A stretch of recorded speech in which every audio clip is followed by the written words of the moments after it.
like Metroid game. I'm on Twitch. I know we talked a lot during the Treehouse presentation about how this looks like kind of a survival horror thing. It's got a totally different vibe. It's doing a lot of different stuff for the Metroid series that I'm really, really interested in. And the fact that it's coming in October is amazing. Hello, like, everyone, and welcome. I hope that we see Metroid Prime 4 soon.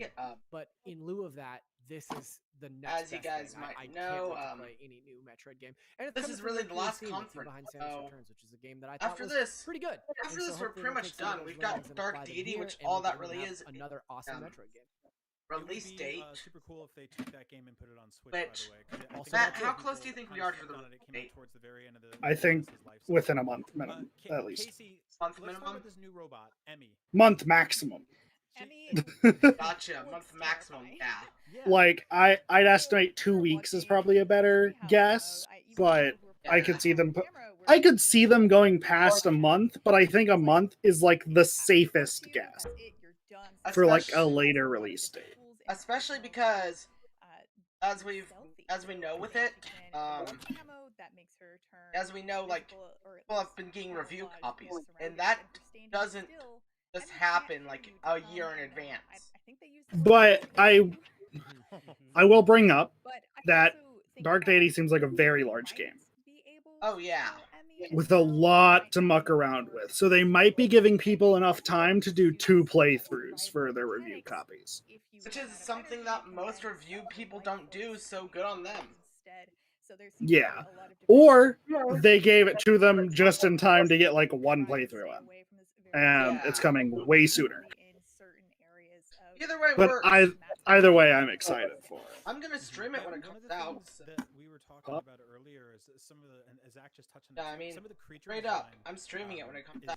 Is sort of very horror adjacent, or at least a lot deeper into the sort of horror aesthetic than you usually see from Metroid. Metroid obviously gets into some horror stuff. There are some ghastly, pussing, gigantic. One of the funniest conversations I can have with Darkstar is just shitting on Barbarossa as a class because it's just discount raider. Yeah, I mean, but in this game, like they're going with still a pretty awesome idea. Very kind of like distinctly, kind of like.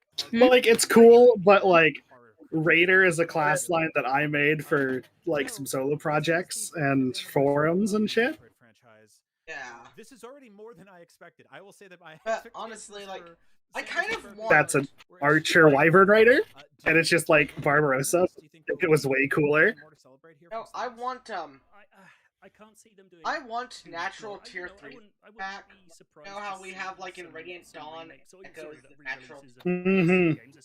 I want. Yeah, I'd really love Radiant Dawn's general classes to come back. Treehouse was designed. I'm not a end of the Metroid story. Big fan of how they changed a bunch of weapon types for units to have instead of just letting you pick certain weapon types. You're meant to go through this game like, trying to work out. Honestly, Paladins should forever have been a. I could see them, I could see them giving us a sort of that was the most re-releases that act as a run-up to the story. Of I mean, like Yggdrasil did it first, but I think Tellius did it really well with expanding on that and letting you choose on promotion. Another that's what little I mean, detail like, they said in the Treehouse as well, had, which like, is different types of that knights, whereas most Metroid games are about starting on the surface of a planet and working your way down into the core, awesome. this starts you in the core and has you trying to get out to get to the surface, which is not just like a really also, good horror apparently, story. I missed SMT5 like The Descent or gameplay something. during This is. Treehouse, it so also feels like is this the end of her career? Is this Samus's bounty hunting career? Yeah, is she trying to get out and retire? I'm like, gonna end up getting getting SMT5, honestly. Planets full of brain children. Like, if I can get the money for it and see what Samus Retired sounds like a Metroid it's like a cool game. Yeah, it really does. I really like the idea of a prologue. What if only there was another way to I catch up played very with much Metroid SMT, fans but on the little bit that I classic did, games I have on enjoyed. Switch. God, like sort of collection. I mean, or it seems port right up system. your alley. Literally anything. I mean, like there are so many. This is a sequel to Fusion. Yeah, because Zero Mission. Awesome my big thing with a lot of the games that I love, outside of Fire Emblem, so outside of SRPGs and stuff like that, I really like. I just really hope we get to see those. It's why I really like grinding in the making for this game. It's got some stealth elements this time around too. I like games that I can just play mindlessly fusion between to give me something to do. The kind of classic run and gun Metroid style, and some of the more sort of overt, kind of almost like Ninja Gaiden combo kills that we're seeing. Yeah, I really love how fluid the like the idea that you have a tracking shot, the tracking shot for Samus Returns, but now you can do that while you're in motion. You can slide.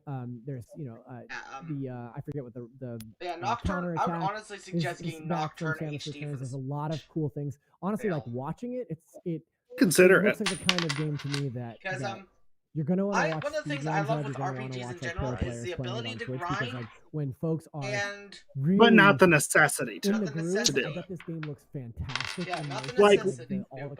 One of the things that one of the things that I love about specifically Borderlands, because like Borderlands 2 is pretty much my vote for the best game of all time. That's right. Being beamed up to, and I think the best part about Borderlands is that it's very grindy, but you aren't grinding levels for the vast majority of the playtime. That's good. You're grinding gear. And I like that because I like a very robust end game. Follow IGN deals is my biggest thing with those kinds of games. But we do have to take a quick but for like a more Nintendo to talk about. Is it possible first, like Borderlands IGN Summer of Gaming is presented by the just Tomorrow War, available exclusively on Prime Video, July 2nd, starring Chris but after a certain point, once you get to in Borderlands 2 Ultimate Vault Hunter mode, or in Borderlands 3, once you unlock Mayhem levels, you can just play on Mayhem 1, and then everything in the entire game will level with you. Okay, because I need your help. Because Borderlands sounds like it'd be a fun game to do with level 1 run. 30 years. A level 1 run would be impossible, but you can choose to not put in skills. Okay. That's a really major lag on the... Yeah, what the hell? But, like, one major part of Borderlands is that the whole premise of the series is to make the player feel like a badass. Yeah, that's true. Like, Borderlands, it's like, towards the end, you're, like, will be feeling like the badass that Fallout 4 turns you into. Yeah. But to earn that badass feeling in the endgame content is a very long grind. Yeah. And you can very easily do playthroughs of the game. Like one guy that I watch a lot, Jolt's dude, he's one of the bigger Borderlands names. Yeah. He's currently doing a gunless Axton playthrough, where he's using no guns on Axton, a character built around using guns. My god, that's hilarious. And a few years ago, it was proven that you were able to beat up until the highest difficulty with that, while playing like that. I mean, that's pretty badass, all things.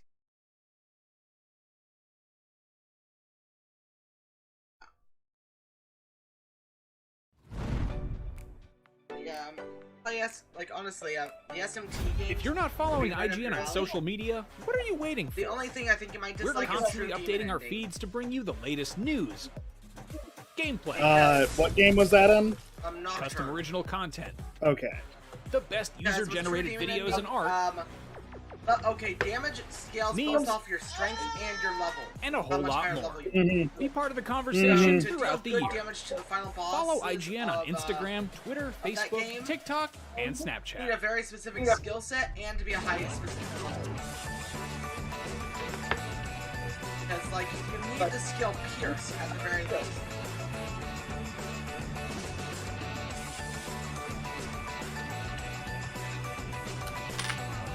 Pierce and Frey the skill of Frey Kugel.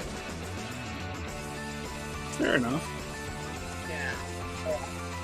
But honestly, I would definitely suggest Nocturne, but I'd say True Demon Ending for your last playthrough. Yeah, that's fair. Nocturne is only $50, right? Right now, yes. Me, Akeem Lawanson, host of IGN's news show, Then The Fix I Entertainment. might grab it. Whether it's the latest superhero Like, scoop, once I get film some more fiasco, money. or anime announcement, I'll be here covering all the some- breaking movie, and TV, the and remaster- streaming it's a news remaster of a that PS2 matters game, most now to with you. voice acting. Make sure to catch The Fix Entertainment on IGN Which is cool. for your fix of entertainment news. And they Let's do, drop it. and they go purposely cheesy on a fair amount of the voice acting, like especially for the Fiend. Competition brings out the best. That's in always fun to know. Well, mostly. Oh, that's a controller break. That's unfortunate. Welcome to IGN Compete, where we bring you the stories behind the esports headlines. From the triumphs to the hardships to the miracle moments that will go down in I history. remember all of those. I've seen all of those. It's crazy. It's all here on IGN Compete. Like not in person, but I've seen already.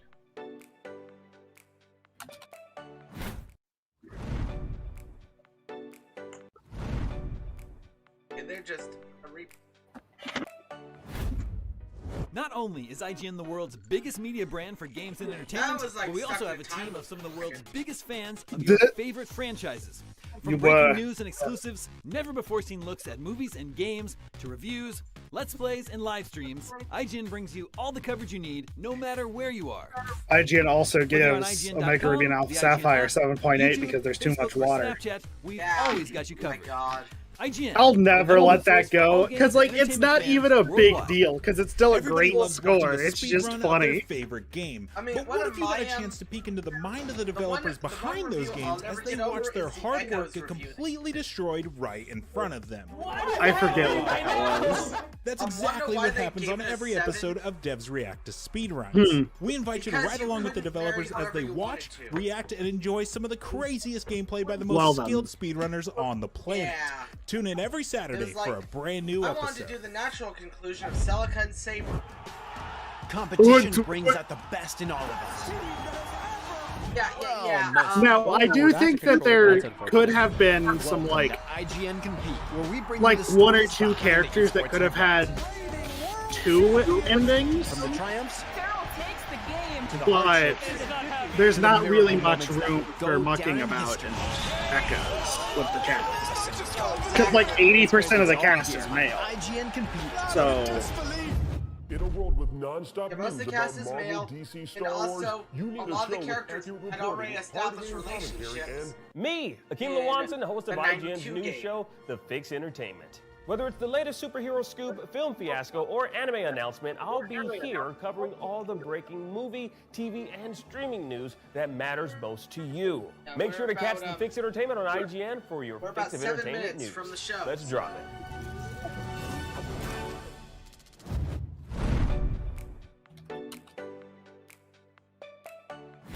gotta love this Minecraft time-lapse music. Yeah, I know, right? And welcome back to IGN's E3 2021 Nintendo Direct post-show. We saw the Treehouse, the Direct. E3 has been going on for a while, so it might sound like I'm stringing only my one words of together, these but there's people I actually would ever even want more to speak E3 with to in come, real life, because and in it's the just a guy few on the minutes, far the right. Bandai Namco showcase kicks guy off, with the beard and and then everything. on Thursday, Yeah, join us again for the because, Xbox like, the Extended first Game guy Showcase, looks like the he's probably Podcast an Unlocked asshole. post-show. If you Yeah. missed Chick, any of this, literally like, any she's of it, cute, you but she can looks catch up like on all of it like a on dumbass, IGN.com, on honestly. IGN's YouTube channel, And the across third guy social looks like a media, pedophile. even on your smart I TVs, knew and you you'll were gonna find go for even more pedophile. content on How E3's did I know you were online gonna say portal, third guy was featuring like articles, pedophile? videos, and more. Because he We've got does. news, previews, trailers, gameplay breakdowns, interviews, surprises. There's so much Either a E3. pedophile Here to or say a weird more 70s about sports E3 star. Yeah, and I'm talking Nintendo about you, specifically bitch. Are my bestest friends, Looking Casey, straight Zach, at the camera. Joe. Hey, Yeah. what's up, everyone? It's so nice of you, Brian, to call us your bestest friends. Well, The just the for now, fourth that might guy, change like, at any given moment. he looks like he looks like the kind of guy where you'd go, And it's no, I'm called straight. And WarioWare. then Get it next together. thing you know, and you're it waking has up at his co-op. place, and it's I'm like, so what? happy this game is returning. And you're like not Casey, let's start sure with if you. you got WarioWare. drugged or How do you if feel you about it? agreed to this. I love WarioWare. I have very fond memories about playing this on the DS in Also, I'm hyped class. about new Totally. WarioWare. Yeah, that's cool. Because honestly, the Switch is gonna have a lot of good stuff right now. Shouldn't be this excited about it. But 9V is the character whose mini games or micro games, as we say, are all based off classic Nintendo games. And I saw in the back as they're scrolling through Claude from Oh yeah, there was Claude from Fire Emblem Three Houses in the background. So we're gonna have a tea party micro game, and that's all I need. I'm yeah, sold. I noticed. I'm I noticed that they did a micro game based on like with the brand new Animal Crossing graphics. Yeah. Where they're, so I guess maybe 9 volts inclusion is less about classic games. We can't just.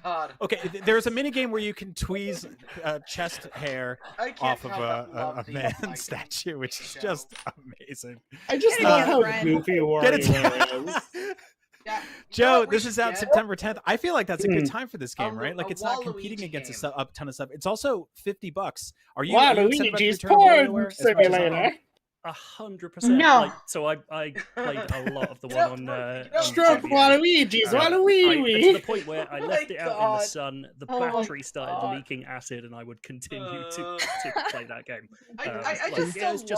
It's just one of my favorite Nintendo series, and I thought it was a really good marker of this show in particular. Like they seem to be showing some love to series that we haven't seen for a long time, like WarioWare. We're going to get onto Advance Wars, like some of these kind of classic, for want of a better term, B-tier franchises. The original. Here's Waluigi. And I'm so excited to see this, and not like a Game and Wario Wii U take on this, like a real new. You see what I have to deal with? WarioWare game. I couldn't be happier. I've known for the last year. Zach, you and I did a small show together called Link Together. We played Breath of the Wild co-op style. This game has dedicated co-op. Should we do it? Should we play it together? I'm gonna say no because I value our friendship, and I think like the idea of trying to play these mini games, micro games across one controller, let alone like the co-op of it would be so infuriating. But fun. Like I love WarioWare so much. I'm so glad that there's a new one for Switch. I think a lot of us have been asking for WarioWare to come back or at least make its way to the Switch for a long time. So it's awesome that it's finally here and it's coming so soon. September is only a couple months away at this point, and I completely agree with Joe. This whole showcase was really amazing for showing off some of the franchises that are maybe like lesser known or lesser beloved. I see a lot of people tweeting about how like, hey, this presentation, cliche as it is, it really did have a little bit of something for everyone. Like there is, if you love a Nintendo franchise, there's something here for you. And like this one specifically spoke to me. Unless you're a Fire Emblem fan. Actually, no, we got Advance Wars. I wanted to talk about another franchise we saw return today. Advance Wars is coming back. Reboot Camp is out December 3rd. It's a remake of the first 2 games. We just found out that that's being done by WayForward, who are immensely talented and been doing awesome stuff with and for Nintendo for a very long time now. Advance Wars Reboot Camp is basically the first 2 GBA games with a brand new art style. How are we feeling about this one? Zach, I'll start with you.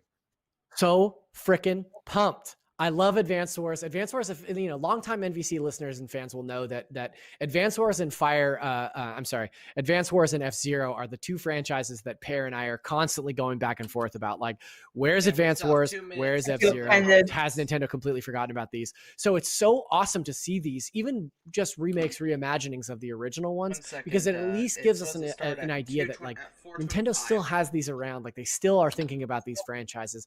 And honestly, these first 2 games are phenomenal. And this is a great opportunity to reintroduce this franchise to a whole new generation of gamers, a whole new generation of potential fans. I think the big thing here is this art style. I'm seeing a lot of chatter about, really the pixel art was perfect, that people not particularly loving the way that this looks. I'm fine with it. I think it looks awesome. I love the toyetic design. It kind of reminds me a little bit of Link's Awakening remake. So like I'm super into this, and I can't wait. It's tough because this year I made a resolution. I said I was not going to replay any games that I've previously played. I was only going to focus on playing new games. But I'll definitely make an exception for these 2 games because these are bangers. One last thing I wanted to talk about was Tekken and Smash Brothers together at last. Kazuya has been added to the roster. He killed Kirby. Ganon was murdered. There was a lot going on there. One of the 2 Smash Brothers drops we're going to get for characters. We're at the very tail end of that very long development cycle. Smash Brothers is almost done. Casey, real quick, are you excited for this one? I found it. I liked the art. And also Kirby did not get killed because Kirby is indestructible. He's the final survivor in the original Ultimate trailer, and he survived and got away scot-free from Kazuya as well. All right. It's up to him to save everyone from Kazuya. Well, ladies and gentlemen, you have all survived throwing off the cliff that is E3, but there's just a little bit left. I want to thank my Nintendo friends here, or my Super Ninfrendos, for rocking with us. Coming up next, we have the Bandai Namco E3 presentation, so let's see what else the studio behind Dark Souls, Elden Ring, and Boruto have in store for E3. And Dragon Ball FighterZ, you fucking dunce. Huh? Oh, he said the studio behind Dark Souls. Or we can keep hanging out. Elden I'm Ring. down with that. Yeah, are we still up? Are we still up and running? All right. Because there we go. Yeah, Dragon Ball FighterZ, the biggest Thanks for watching, fighting game everyone. of our time. Let's just forget about it. Yeah. Well, Oh. Because it really is. It's the first fighting game in the modern era that's come out and actually taken an instant market share of fighting games. Also, good job YouTube having this having the audio. So we need to move fast.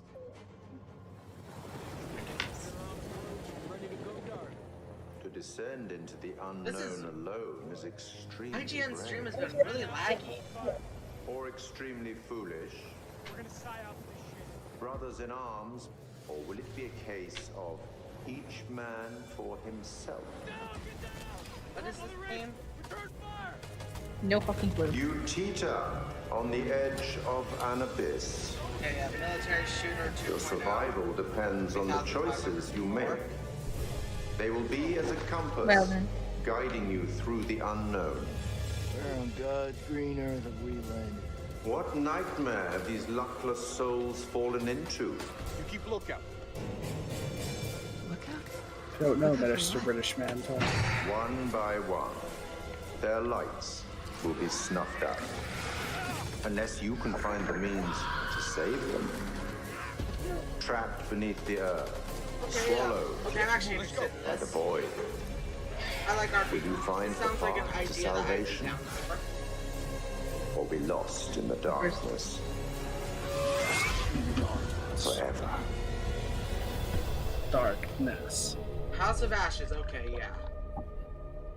House of Ashes actually looks pretty good.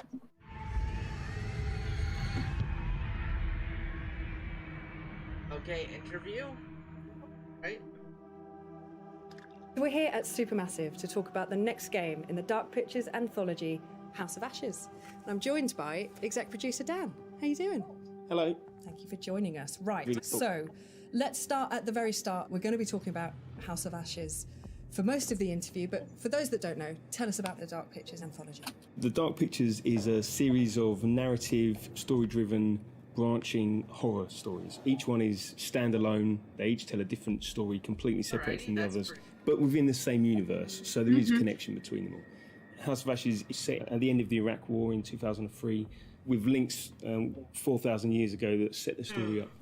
So tell us more about the theme and themes, I suppose, within House of Ashes. It starts off with a military unit. They've got some new technology that can look for weapons of mass destruction underground. They think they've identified something in the Zagros Mountains in Iraq. And then as part of that, they come into conflict with an Iraqi unit. There's a pitched firefight, and then the two groups are plunged underground. There's an earthquake of some sort, and it's revealed that there's a hidden temple underground. You know, these big massive structures, but these different groups, they're all separated. Radio contact is lost, and they're submerged in this black darkness. Where on God's green earth have we landed? And then they're going to start hearing things and seeing things, and people are going to start disappearing. Right. What the just happened? So this time it's a very real threat. All of the Dark Pictures games, they all pull something from real life or from history, from facts. What's the case with the myth or historical part of House of Ashes? So we love looking at and reading myths and legends and stories and doing our research, and we know our fans love it as well because there's something that they can link into afterwards, and I love doing that when I'm playing games and watching movies myself. So this one's set 4,000 years ago, the Akkadian Empire and this terrible evil that happened. We had this self-proclaimed god king, Naram Sin, and he essentially cursed his people. He sacked this temple and brought famine and devastation to his own people. And so a lot of the history is lost, but we've done a lot of research about it, and then we had a lot of happy accidents that linked into the story we wanted to tell. And the fun thing for us is we get to do our own take on it. We get to twist it, and obviously we've made our own truth from it. At the end of the sneak peek, the trailer, we saw monsters. Tell us a bit more about what's going on there. The military unit that you're playing as, they don't really know what they're coming up against. They're not human, they're bigger, they're larger, they're faster. The team aren't going to know if there's one or two of them or hundreds or thousands of them. And that's kind of the threat with this. You know, they've got guns. Maybe they could try and take one of them down. But maybe there's another one around the corner, or maybe there's a group of them, and maybe they're going to get ambushed. Maybe they're like a cluster. Exactly, and yeah. They'll pop a out nest, once. as it were. Yeah. And it's been really fun to work on and see these things move around and how horrific they can be. They're different to us. They perceive the world in a different way. Getting little snippets of it in the darkness, and did I see that? Was it something that moved? Or is it actually just one of the other soldiers that's stuck in the catacomb? Who's there? We like to try and misdirect people on things, you know, that did you see something, did you not? And that's a great thing within horror, that you think you're going to be scared right now, and we're not going to scare you now, we'll scare you in a minute when you're not expecting it. It's always coming. Yeah, always. So should we expect a huge amount of peril in the game? Definitely. We love to do it. You know, it's fun for us to work on, as horrific as it is, and we know that our fans love it as well. So yeah, there's at least 60 unique deaths, and there's a whole ton of variation on that as well. So Merwin and some of the others, you're going to see different things happening to them depending on how you play it out, you know, getting ripped and shredded and torn, and because there's a firefight, there's going to be bullets flying as well. And it's not just the deaths, it's the gore that goes along with it. And by Renegades, like, you're annoyed by your own soldiers, so you just start shooting them. Absolutely terrifying. I'm in. What differences have you made, or changes have you made to the gameplay and mechanics? We're always evolving the Dark Pictures. We listen to a lot of the feedback from our fans, and also our team, what they want to do, how they want to push things forward. So we tried some stuff in Little Hope with you know, more camera control, 360 cameras at certain parts, and we've really leaned on that again, and it really works well. In House of Ashes, lots of the game is set underground, and so these sort of corridors, which are really tight and oppressive. Creepy. Yeah, indeed. So we've had to learn, because you take away the fixed cameras, and that takes away some opportunities for horror. But we've had to learn new tricks to scare people and, you know, ramp up the tension and you know, the chance for jump scares, which we know some people love. We've also got a new torch mechanic, so you know, it's military themed, so these guys are going to walk around with weapons with torches mounted on them. We love the lighting that we do, the sort of really inky black darkness that we have, and sort of the contrast to the bright areas. And so you're going to need to lean on that torch to allow you to see where you're going, what the threat is, and that kind of stuff. We've also done things like added difficulty settings to this game. So in Little Hope we added you know, QTE warning icons as an example, and we've got some really good positive feedback about that, but also some people want to turn that off. We want to allow you to play the game in your way. So with our accessibility settings and difficulty settings, if you want to have a more casual experience, you can change those settings. Still, most of your characters are going to end up dead, but you know, that's spoilers, what happens, yeah, indeed. but that's what we come here for. That's okay, we can deal with it. So I've got to ask, what was it like working with Ashley? So Ashley was fantastic. She researched Rachel. She understood her when she came on the set. It's so refreshing. She knew her inside out. And Rachel is a flawed character, so she brought that through so fantastically. The rest of the cast were fantastic as well. When we were looking for Joey. Speaking of, do you remember, like, did you guys, either of you guys watch The Sweet Life of Zack and Cody? You'd flip your shit. Yes, I did. We want you to connect to these characters and understand them. We want them to seem real because they're real to us. You know, we spend a long time designing them, and I don't mind if you hate any one individual character, because you don't like everyone in real life, but maybe you like them when you see the journey. God, you just had to tell me that, didn't you? Yeah, and you feel bad about it, definitely. Yeah. But also, we want you just had to tell me this information, didn't you? We know that some people want to get everyone killed to get away, and that's fine. That's their playthrough. That's what they want to do. But you know, can you get everyone out alive and save as many as you can? Yeah, they're back. There's a lot of replayability there. Indeed, goes on forever. I like that. So, last question. Favorite scene? Favorite scene. So. Salim, our Iraqi soldier, and Jason Kolchak, one of the Marines that's there, there's a way that can play out, and a sort of contest between them, and you can make it go in a number of different ways. The enemy of my enemy is my friend. Exactly. It's really emotional. Seeing them film it, I was lucky enough to be there, and then seeing that come through in game, I think we've got something there. I think that's gold. And then, of course, I love scaring people, so I love the jump scares. I love the moments of tension that we bring. We can't hold you in that moment, so we've got some fantastic jokes in there as well to allow you to relax for a moment before we scare you again. To take your mind off the imminent threat. I like that. Dan, thank you so much. This has been really cool to talk about, and I'm sure, you know, I'm excited and terrified in equal part, and everyone else is just excited, I'm sure of it. And it's been a real pleasure to speak to you, and I can't wait to get it into people's hands. It's going to happen.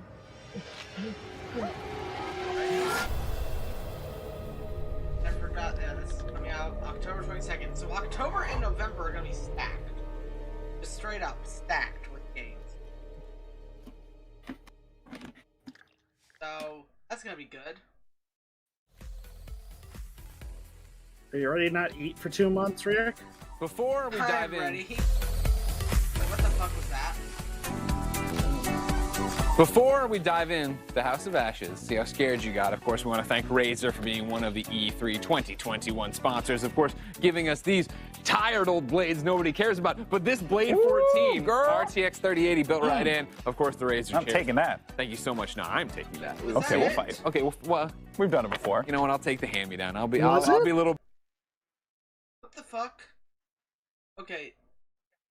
GameSpot. Before we dive in the House of Ashes, see how scared you got. Of course, we want to thank Razer for being one of the E3 2021 sponsors. Was that literally it? I guess so. The fuck?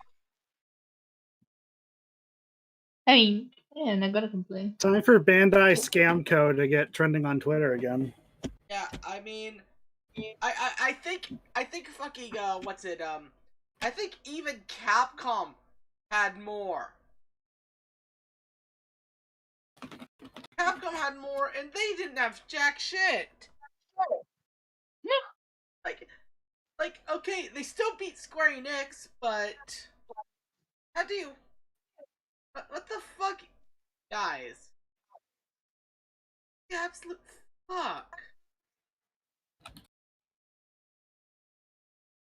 Real quick though, I'm gonna turn off the video capture on the stream. Stop sharing so that I can get stop sharing the screen. Philip, what was in this Bandai Namco one? That was it. That was fucking it. Well then. Oh yeah, let me get the Dark Deity stream up because they have an E3 they said it'd be on free. So, going to the E3 Twitch. And they're gonna be there at 5:18 What's for time. So,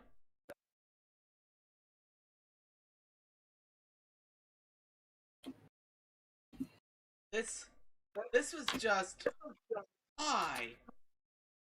Like, okay, like this back on and back on this chair. Yeah, that presentation of House of Ash was it. Like, why? What's the matter with you people? It was supposed to be 30 minutes? That was not 30 minutes. I don't know.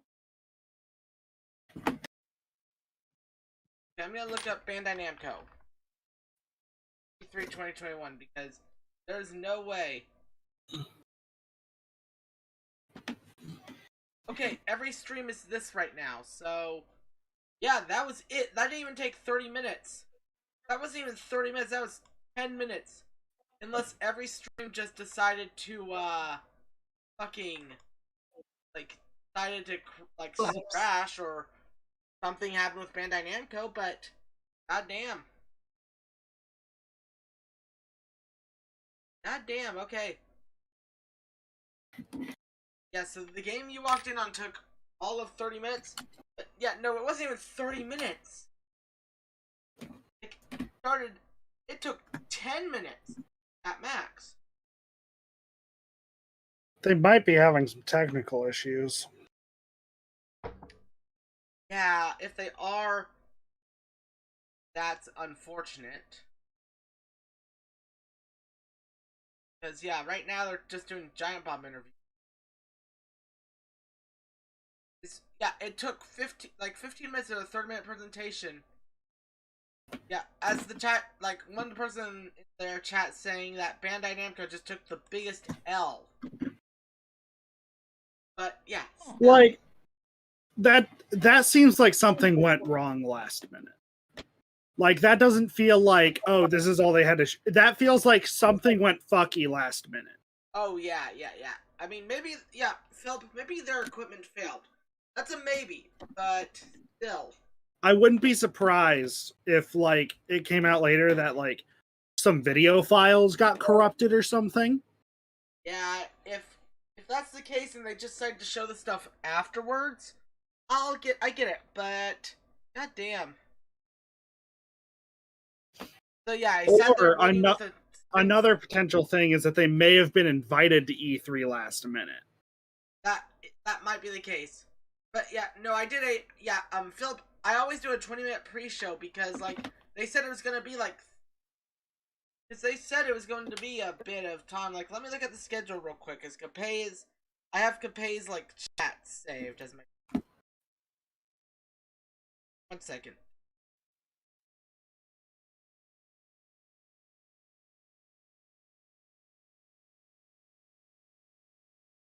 Yeah, so, yeah. Pretty much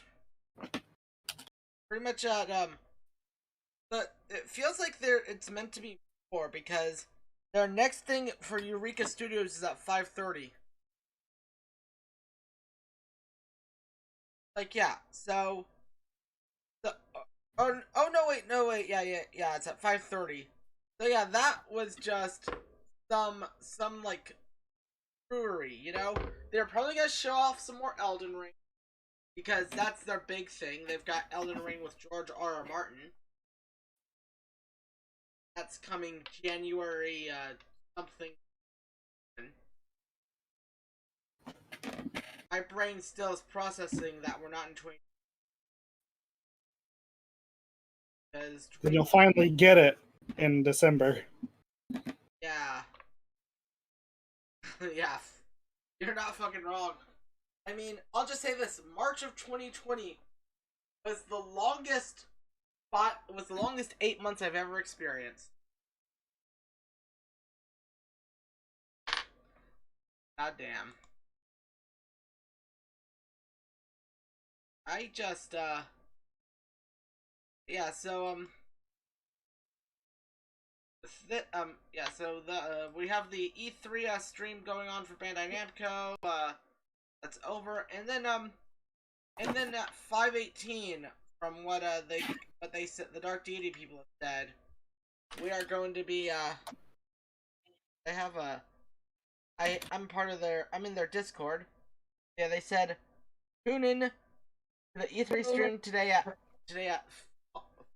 3:18 p. 5:18. So we have a half hour at least. Yeah. Saw someone claim that Elden Ring was better than his entire direct. Tell that person to shut the fuck up. That's the kind of person that was only there for Smash. Yeah, exactly. Honestly, I really hope they don't keep with this trend of having, like, direct start with it. Yeah, because it's the only thing that people care about. Like, it's the only thing that the annoying fucks care about, and they just clock out afterwards.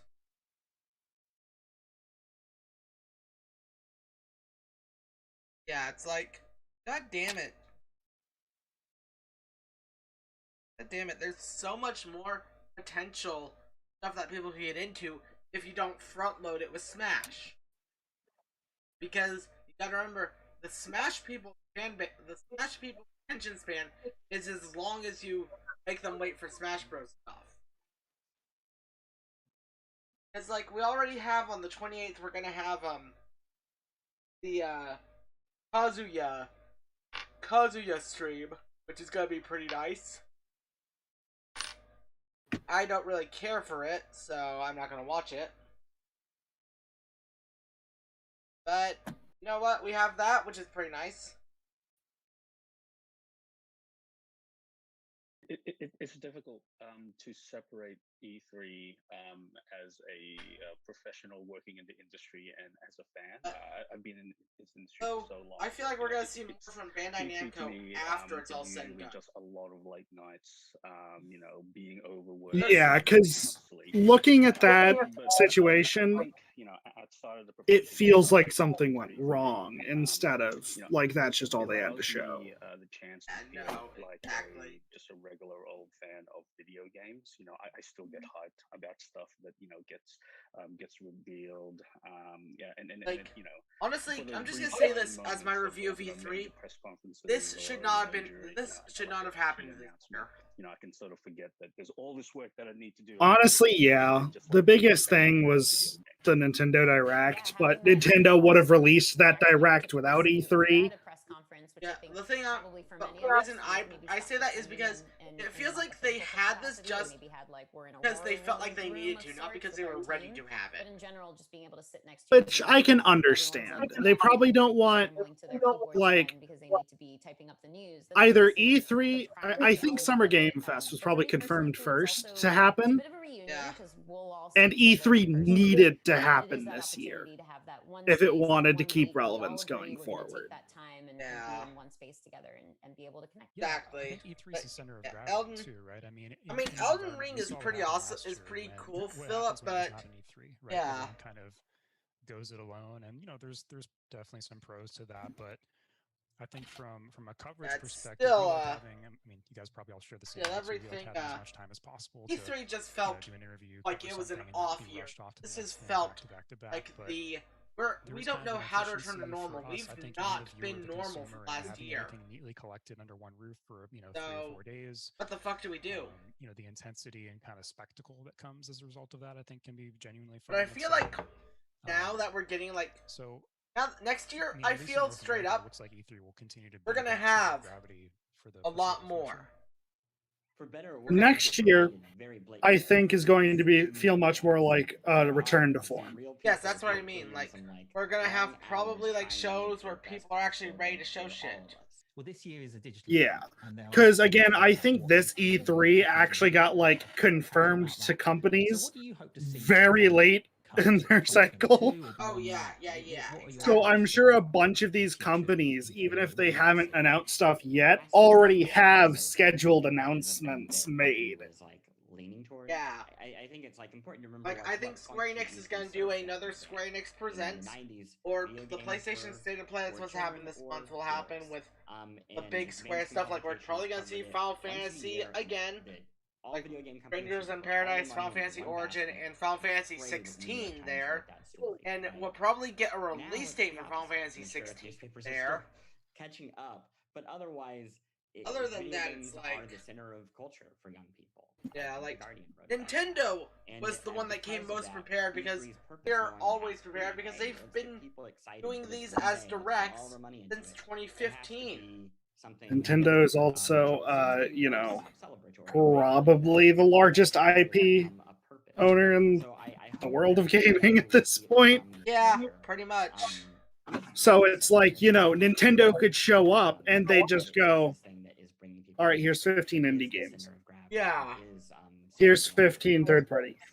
And it is significant, obviously, despite. And then people would be happy because, Nintendo always has enough shit in the bag that they could just go, bitch. I think it is significant that when we are being in this digital format now, I think it's nice that more people can connect. But obviously, it loses some of that social element. So I too. We still have another 20 or so minutes. Go back in person, but I think keeping some elements Dark digital Deity. does help. I'm honestly community. And there can Dark be Deity's various one of the things I've been looking obviously, forward press to. conferences or something that are typically digitally available to begin with. But are we there saw them at some Freedom of those panels Games that have been introduced, or some other honestly, versions of connectivity? Honestly, or versions of Freedom Games, looking at them as a company, they seem to be very much in person, they seem to be the company that's love these particular games, so we're making these games as love letters to said games.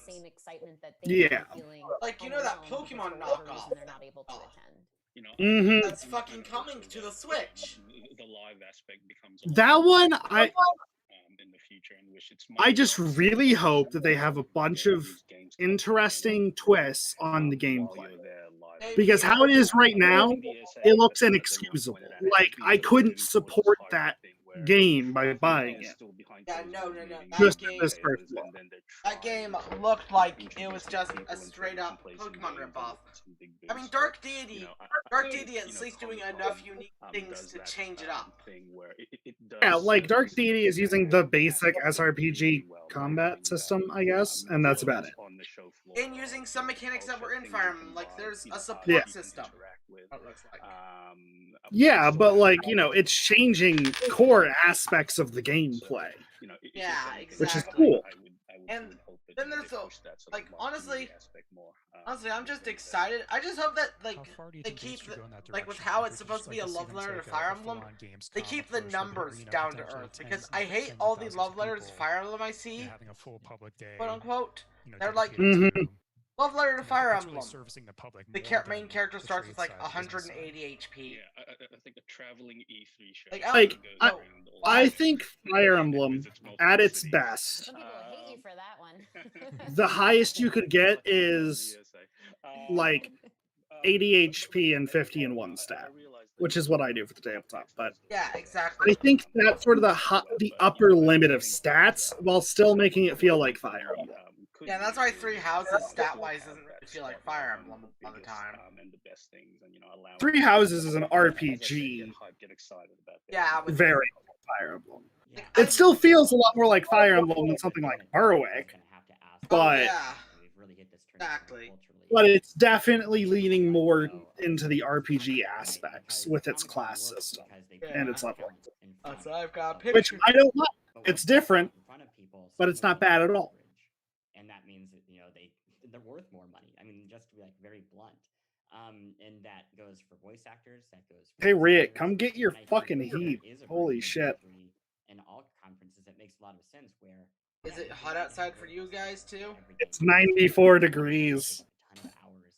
Bro, it's 97 over here. People become celebrities. Exactly. Come get your heat. Just go up to 105, bitch. Yeah, fuck you. No. I think it would be healthy for the industry as a whole for people to actually be, again, in front of their games, not just behind them. Evan, actually, I love it. You mentioned the Gamescom model, but as a business journalist, I actually find I love E3. I love all the excitement of it. I love the buzz of it. But as a business journalist, it's a nightmare.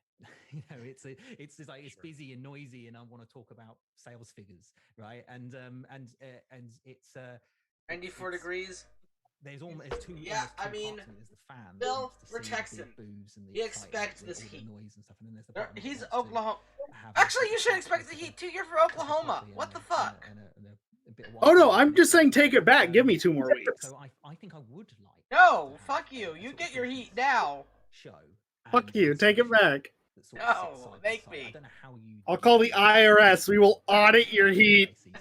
But I think. No, if there's one natural element that the IRS could audit, it'd probably be heat. Model anyway, and I think transitions always. So just be like, here we are. Is that something you're interested in? I don't fucking know. Did I tell you about my saga with the IRS last year? Purpose that is contemporary and you know really like because I had IRS trouble last year actually. Options people have. I mean, I'm sure you did at some point, but I don't remember. Okay, so because my work, my old job, didn't give me a form that have like decided to take their vacation to this event. I did not fill that out, but they told me it was optional to fill it out. It was just for bonus credit. And turns out, when they say it's optional, they mean do it or we'll never stop mailing you about this, bitch. Because, like, GDC is probably my favorite event of the year because we'll never stop calling you about it, bitch. At all. There's not like big announcements or anything. And yeah, yet we as press get some of our best material out of GDC it was because just it's annoying. An environment where game developers are just talking to each other. So kind of listening. I dealt with that all the way it's an until environment where November. Game developers like have their guard down. They're not, you know, engaged in the deep secrecy that I think Chris is referencing there. Very often, right? They're doing panels. They're sort of, you know, talking up their design and you know their less than 30 minutes for the reveal. What's kind of interesting. Charles, and that's a great environment for interviewing and discovering. Also, can I just say that I love that one of my artist friends, Nicholas, is takes long term. I just think it sort of has to not compromise and sort of meet in the middle of all this stuff, but really Nicholas, clarity and identity. He's been so excited, like when he was allowed to reveal that stuff.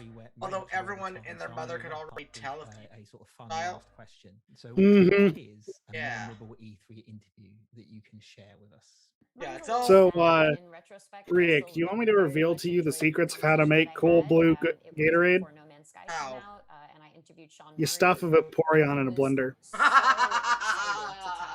This game and to talk about I thought you were going to bring up procedural generation and that work that was going No. into it.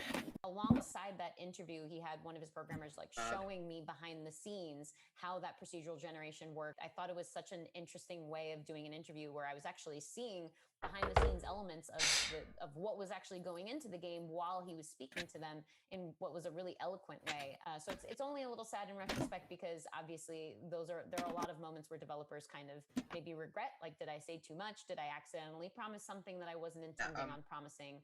But I think ultimately at the core, for me in that experience, like I could just see his passion and I could just see his pride for what his team was working on. And I think all that of this will be still, really genuine and true and heartfelt about that. Yeah, I mean, for me, my favorite interviews are usually the conversations that happen at restaurants or bars afterwards, because E3 interviews tend to be very prepared. People are very press trained for them. So I guess I'll share something else, which is my favorite moment. Like, I'm getting a Steam code for this game, and I am so hyped. A few years ago, I was at E3. Actually, speaking of, what if they allowed Dark Deity to get a Switch port? Like, hey, this is E3. I'm going to wrap it up. And at this I mean, I'm sure that it would be very easy to make happen. Yeah, because if that Pokemon game can get a Switch port, Dark Deity should get a Switch port. I think the only thing Dark Deity is going to need to do is release first and then sell well. That's true. Too cute, and then walks off. And that's true. It was like the most. It was the nice. Because this is the first game this developer has ever made. So one of the best conversations at E3 outside the floor, outside these kind of formal settings. Like, Dean Hall is someone who's just the guy's already made like already made triple his goal. Design thoughts. Sit down with him. Which is just great, Sort of, you get the sense that he's peering into. Like, I think that's why this game has become as full blown as it has. The things that he tells you. It would have just been probably more of a simpler game if he didn't triple his goal. Come true, but it's still the goal didn't get to triple. Someone who's just constantly dreaming and is like completely removed from that scripted, How much was it originally? Trained personality that we're referring to here. Real quick, I'm gonna look up the Dark Deity Kickstarter. Having to play Sekiro in front of Miyazaki, and then do an interview. Couldn't get past the first. Deity Kickstarter. I came across, and then I had to do a 50-minute chat with him, so that was lovely. Well, thank you so much. That was posted on August 12th, 2020. Randy, Evan, and Christopher, thank you so much. Do check out all of our websites for all your E3 news and goings on. Have fun during the. During its original pledged goal was $12,000. Yeah. Its current funding, $74,383.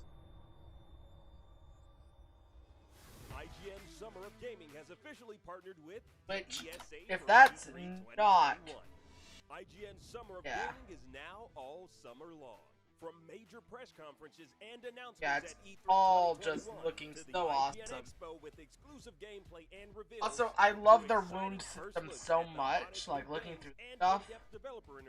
I've been avoiding actually reading up on game mechanics until the game comes out. Oh, never mind then, I won't speak about it. Oh no, go ahead, because the big problem for me is that I'll forget them. Okay, you know how there's permadeath in Fire Emblem usually, and then there's casual mode? Yeah. Okay, so Grave Wounds, basically, who can do the wound system is like if the character falls in battle, they can come back but with lower stats. For the all of them. Fair enough. Yeah, so it's like, okay, they got their ass kicked last chapter. I love Pac-Man. But you still like using them because they're still pretty good. Fun. And the thing is, there I'm you go. Super competitive too. I'm just like, cool. You think you're gonna get top 20? Get out of here. Get out of my face. Get out of my face. Get bunched on. My first session, I got like top 30. The next session, it was top 20. And then the third session forward, it was top 10. I see what I want, and I go get it. I want my first place, and they're gonna give it to me. I don't care if I don't get first place. It's fine. But that's like the mentality I have for it. And yeah, I'm actually super competitive. Thanks to our sponsors at DoorDash. Get more from your After this, I've got to cook dinner because I'm cooking Frank's and corner stores. Cool. That's all right, folks. Well, we got some more great games coming our way. No question about it. But what is it that draws us into a game's story? Is it a whodunit? Maybe becoming a heroic protagonist, perhaps, or maybe it's just a story that makes us laugh, that keeps us coming back. I'm hoping to hear back on this interview appointment. Oh, you have an interview coming up? Hopefully, the guy that's wanting to set it up, it texted me at like 1:30. Yeah.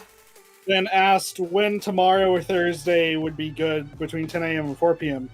Then like I was like 8 minutes late responding, but I was eating. Oh, that. And just said, would 1 p.m. work tomorrow? And I haven't gotten a response yet, and that was at 2:51. I get so worried. Because the thing is, like, one of the weirdest things that I always get with job interviews is that all of them always text me with personal number. Mm. And then I look at and it's like, who is this personal number? I'm ignoring it, and they never leave a voicemail. And I never hear from the job, and so I ask around, it's like, he called you, it's like, when? Yeah. But other than that, I also applied to another job because I'm hoping to get the graveyard shift at a 7-Eleven. Oh, actually, fun fact, I'm applying for a part-time graveyard shift at 7-Eleven as well. Like, you know, I enjoy graveyard shift. I mean, we're night owls. Yeah, I just feel a lot better being awake at night. And, you know, I'm also, like, kind of built for night shift.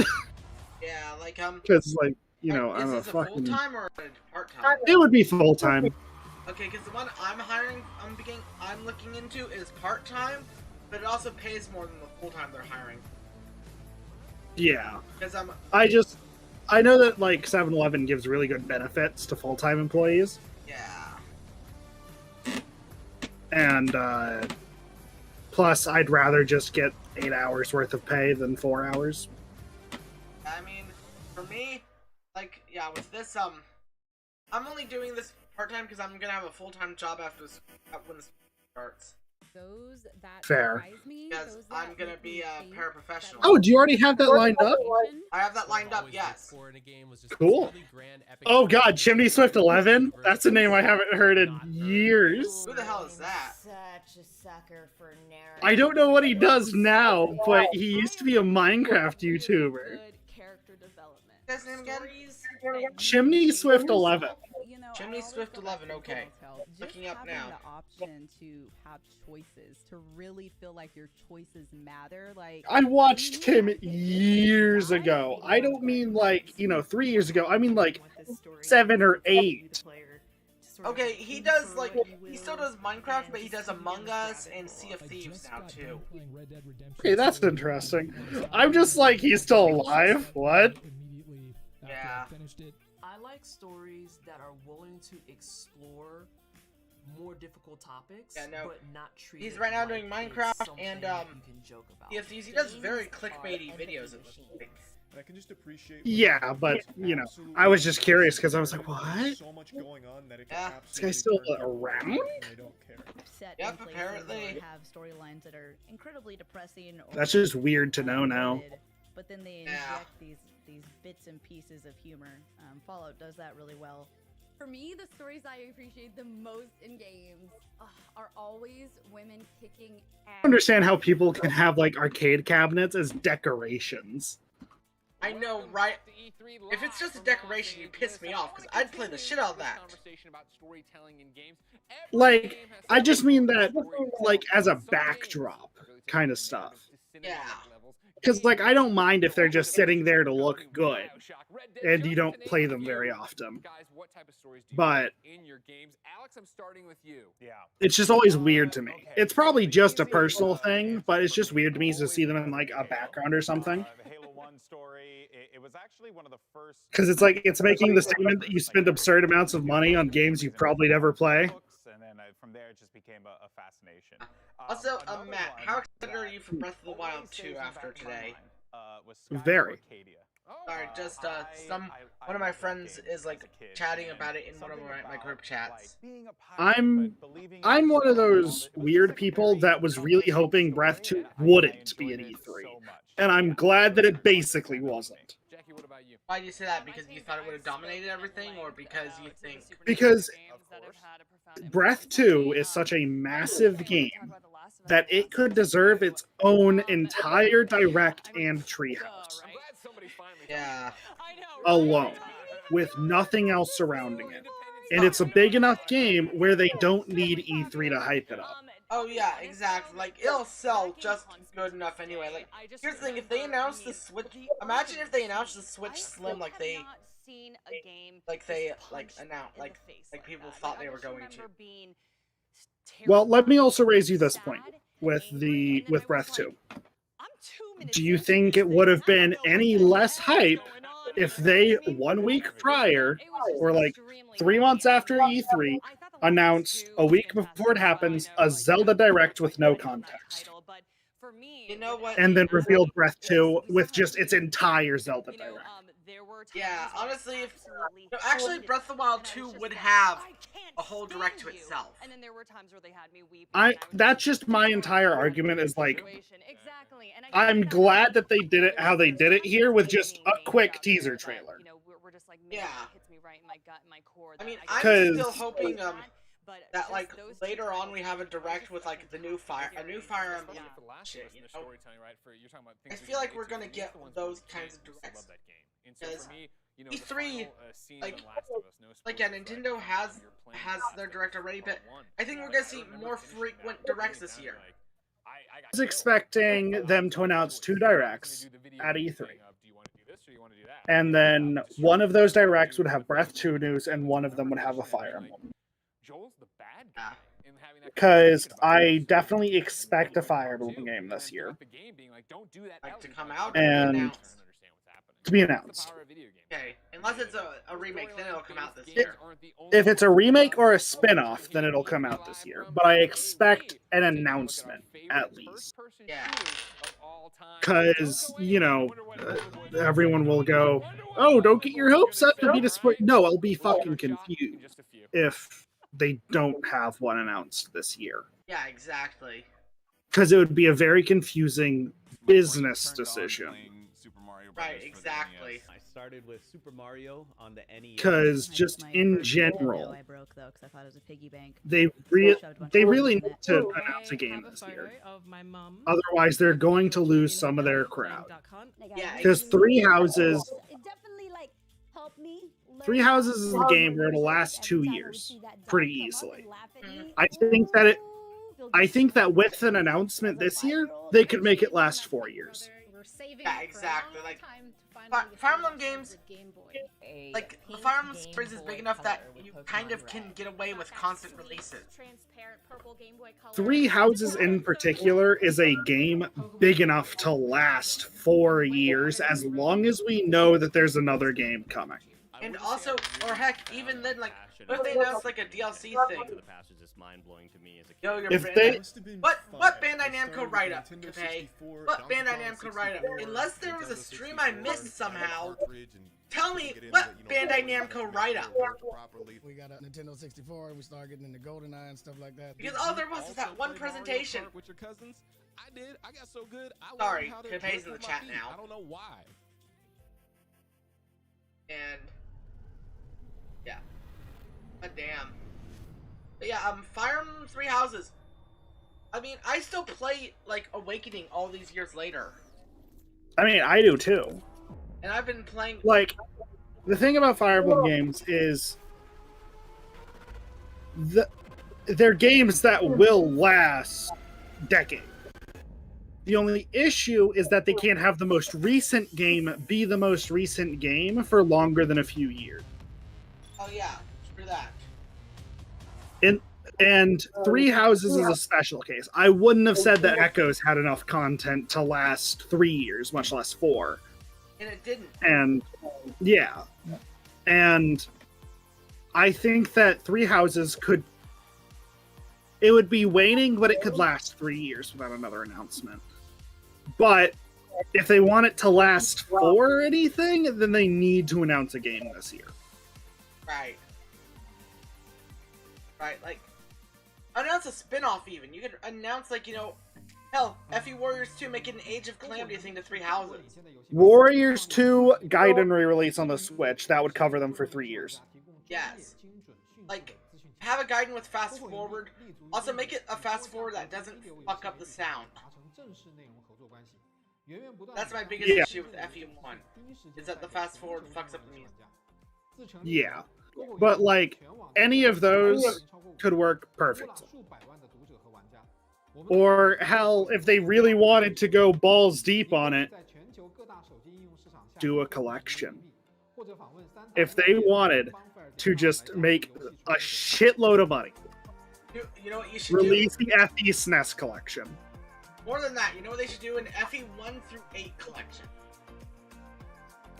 I don't think they'd give up 6, 7, and 8 yet. Okay, fair, but like an FE, like NES SNES collection, like the first 5 FE games, first time in English for all of them. I don't think Gaiden needs a re-release because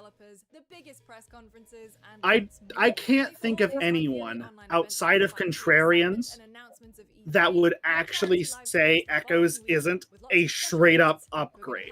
Oh no! In terms of experience to play. Oh no, yeah, no, it's an upgrade, but I still think, much like, you know how FE1 has its merits, Gaiden has its merits to try it out too. Yeah, I'm just saying, like, they could probably get away with a SNES collection and skip over Gaiden for the time being. Okay, but yeah, imagine having FE3 over here in the West for the first time ever. It would be amazing, because I seriously believe that FE3 would be one of the most beloved games in the series if we could play it here. Yeah, like, here's the thing, I think its downloads would be amazing. I mean, at least in Japan, because, like, FE3 and FE4 are pretty much the two most popular games in Japan. Yeah. In the series. You know what would be a ballsy move for them to do, but I know Nintendo won't? Imagine if they did, like a collection like that and released it as exclusively Switch or PC. That would be cool. But Nintendo is never going to do PC stuff. Yeah. I mean, I understand why. Yeah, because they're console gamers. Like, when Nintendo says something's exclusive, they actually mean exclusive. They don't mean exclusive in PC. They don't mean purely console. I started at id Software as just a little level design. And they probably don't really care to release to PC, because, like, you know, a Nintendo console's going to last you several years. Yeah. And they have such a large variety of games on each console. You know, that was our focus, to make. Because it's like, you know, you go back to older Xbox, and as they've joked about in E3 this year, shooter box. Yeah, exactly. It's shooter box. With like 1 or 2 games that like aren't shooters, like, you know, Fable. Like, there are good games on every console system, but the issue is that a lot of consoles very heavily define their genres. But it's like, if you tried to compare Stardew Valley on the Switch to Bayonetta 3, no. To be honest, you'd be in for a hard time to find any similarities other than Robin slightly hotter than Bayonetta. Like, that's just a matter of opinion. Hey man, we had this great vision. I was legitimately angry when I found out you couldn't marry Robin on my first playthrough of Stardew. Damn, okay. Like, I was mad. So I went with the discount version called Leah. They're building up a quote-unquote variety, but the thing is, no one's gonna play the RPGs that are on Game Pass on Xbox. They're gonna play them on PC. Mm-hmm. Like, Kay just brought up that Xbox. What about 3 years ago? Yeah, they started like getting all this stuff years ago, but yeah. Xbox Game Pass is one of the best things of our time. Yeah, exactly. Because Robin's the first waifu. I've not played Stardew Valley, so I'll have to take your word on it. Robin is the first two characters you meet are Louis the Mayor and then Robin. Yeah, and like you can't date either of them, can you? No, because first off, one of them is like a 70-year-old man. I mean, that doesn't stop some people from like look at the Hanneman fuckers. Also great in VR as well. Really fun, really fun. Hey man, Hanneman's a silver fox. Yeah. Introduced me to the world of competitive multiplayer shooters, and that is Unreal Tournament. Let's go. Throwback. It was one of my all-time favorite games. Playing But Instigib like, CF, all-time great Instigib CTF, excuse me. And my favorite. That's Robin. I don't Yeah, so that happens. That is Facing Worlds. One of the best multiplayer. That's Robin. And she's also like a sarcastic little shit that likes bad puns. Go back and revisit it when I get home. Now I'm jonesing to play. Also, we've got 3 minutes till Dark Deity. I am an OG Counter-Strike. Ooh. CS yes. I love CS because so let me there's a look very real particular quick way at to play Robin. it. Like, God damn, she's beautiful. Strategies, positioning. Yeah. Is, so important. Are you CT? Are you on Like, Yep. and she's also just a cool character. I think you'd enjoy the Stardew cast. Yes, that I actually learned, so it made me feel smart. It made me feel like I was good at the game because I had a couple friends who taught me all the She's very like, one specific sec. things that you should do. That's competitive multiplayer. I know this next, what I'm about to say is, it's not necessarily a first-person shooter, it's a first-person RPG, but Deus Ex, the original, like, I mean, granted, Robin becomes more appealing when you find out, oh wait, she's a MILF. Oh my god. I mean, And you can bang both of her kids. Make it the full family, and then you've got a deal. Second or third grade, I played this online game. It was the poor man's Counter-Strike, and it was called. Demetrius ain't bad either. It was totally random. It was like you couldn't afford. For like your own sake. Like an Xbox to As I said, make it the full family. You've got a deal. 10-year-old kid. I'm like, fair enough. I shot someone. That's the other thing. I didn't have to purchase it, so my Yeah, parents one sec. Wonderful. Shout out to you know what? This is the full list of like marriageable characters. I like that. Some good ones that I'm gonna rattle off for you. Dusk, play that. Oh, Bullets yeah. per minute, another fantastic game. Check And that out. also known as Abigail, Leah, and Sebastian because I like emo aesthetic. Yeah. And then there's this small independent But you know, And Penny because, dear God, that you need to play. she deserves 10 pats. all I can say He's a is, gamer. I'm surprised a porn company hasn't made a porn version of it. Check them out. I'm getting all hot and bothered talking about. Oh, there's tons of porn of this game. Well, not porn. Like I'm talking about, like you know how there's like how there's like porn games like Fuda Quest shit. A lot of great games, guys. Talking about like making a porn parody game of Stardew Valley where you do all this stuff in Stardew Valley, but it's like. I mean, I'd Yeah. try it, Like probably. hot coffee mod that shit. Oh boy. Okay. Like, the thing that I hate about Stardew the most is that, like, most of the, like, moms are way hotter than their daughter. Yeah. Okay. And then I realized, damn it, Freud! They're gonna announce Hey, League!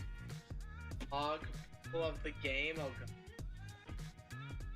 That's, pretty pug. Yeah. I mean, fun fact, the guy behind Pog hates anyway. As a part That's of pretty Playful, poggers. we'll be bringing you the latest gaming news and announcements, interviews with developers, the biggest press conferences, and lots more. Play for All is our yearly online event that combines the excitement Okay, and announcements Dark Deity of stuff, E3 please. with charity live streams the following week with lots of special guests Yeah, who are going to really. help us raise money We're for April Fools. friendly. So join us in June for E3 and Play for All on GameSpot.com, YouTube.com/GameSpot, E3, Pewing asks if this is for Harvest Moon. E3's official broadcast. Obviously, it's Harvest Moon. What Or do you no. think? It's not incorrect. Yeah. Man, I'd love to get a PS5, but I probably won't. Yeah. Alright, my boy. Alright. I mean, I've got a PS5 myself, but honestly, for you, I'd wait until after. Yeah, I just mean that I probably won't ever get one. Yeah. Like, I might, if I were to get one, I'll get it in like a year and a half or something. I mean, it's not going to be restocked until 2022 from what Yeah. Also, I'm going to click on the Dark Deity link that they've sent, see if it's got something else. Same.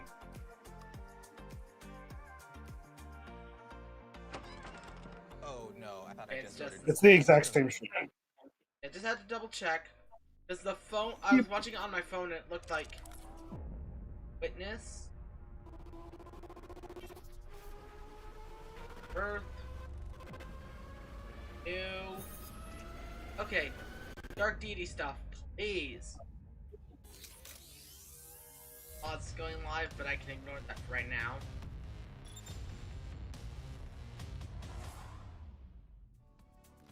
Welcome back to E3 2021. Oh, Freedom Games. Our next game, it takes place in a mythical land broken by the horrors of war. Oh, fuck you, no! Oh, jeez. That's fuck you! One time we crash! The one time we crash, it's for something we care about. God damn it, god damn it, god damn it. Okay, stop dragging on these fucking commercials. Cock suckers. I don't give a shit about your smiling fake couple and your fucking dog. My people. Oh, okay, yes. Oh, ooh, it's the yay. Yeah. Oh, this looks so good. Mayors. 28 distinct chapters, okay, I like that. Weakness has consequences. Nice, they've got a floating carpet. Yeah. This would make for a fine tale. Oh, looks so good. When's it coming out, though? Yeah. Purple hair Julius. Hey there, I'm Chip Moore, game director for Dark Deity, and it's finally time to reveal the release date. You may not know this, but Dark Deity is the first game that we've ever worked on, so to be at E3 showing this game is a dream come true. And we thought, what better way to make the most out of our first E3 than to release Dark Deity today, live on stream, right now. Today? As of this moment, Dark Deity is available on Steam. Let's fuck. You fucking chads! You fucking chads! Oh my god. So they are releasing it this day. They are! Oh my fucking god! Oh my god. Alright. So that's it, everyone. That's it. We're done. I don't care about the rest of this shit. We're over now. Eureka! Go fuck yourself. Go big and go home. Let's go. We're going home. So guys, we're eating good. We're eating good. I'm going to We're feasting tonight, fellas. We're feasting well tonight. Yeah, so thank you guys for coming by. I mean, yes, we had that little bit of issues, but well, after this, I'm downloading my Dark Deity because they're probably sending out those copies now for the Steam codes. Nice. For the Kickstarter backers. Matt, check your email, check your Kickstarter. Checking my email, but it looked. Oh. If it comes up. Nope, I got it. I got it. Okay. I've got to go cook dinner. You guys. So, hey, Rieck. Yeah. You want to record the first episode of my Dark Deity LP tomorrow? I'm down. Yes, I'm down. Cool. Oh boy. I'll probably be by chapter 5 by tonight, so fuck it. Yeah, I can play, yeah.